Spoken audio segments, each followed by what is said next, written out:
This station has worked on cacao since the 1950s. A lot of that work was suddenly stopped in 1992 after Hurricane Andrew. In the late 1990s, the USDA-ARS came in, had a memorandum of understanding with the Mars Corporation. They worked with Mars, and one of the things that we've done is worked at looking at cacao that is resistant to multiple fungal diseases. This plot right here is a sample of where we can practice agroforestry using cacao as an understory crop without having to take out the actual rainforest and remove the need for any use of fungicides. That's the Walden area. That's about 2.5 acres that was built in the 1930s during the Great Depression by the Civilian Conservation Corps. It was actually made to look like that, made to look like ruins. That was specifically developed for cold protection.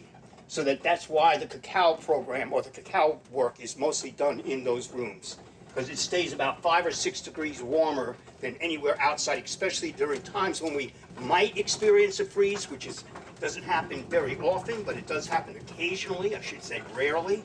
But those walls actually absorb the heat of the day and then reflect it back at night. These cacao clones came from Ecuador, and they were bred with the purpose of witch's broom resistance. So this program started some time ago, maybe 2002. They selected several groups of clones and they intercrossed them. And they were put on the high inoculum infestation of witch's broom.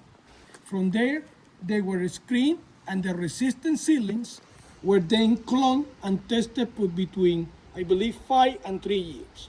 So these clones that you see here is the result of these selections. They were yield tested and they were selected for tolerance. We can say tolerance to witch's broom.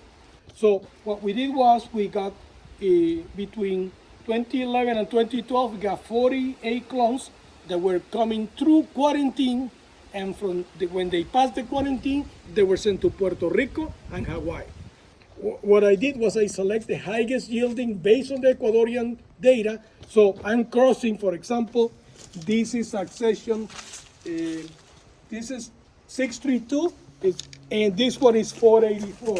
So what I've been doing is crossing Ecuadorian by Ecuadorian based on yields and other traits and disease resistant, and they are not related based on pedigree.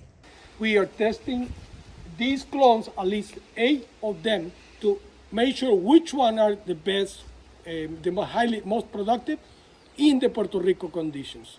As well, we have a similar trial in Hawaii, so we're testing at 2 locations.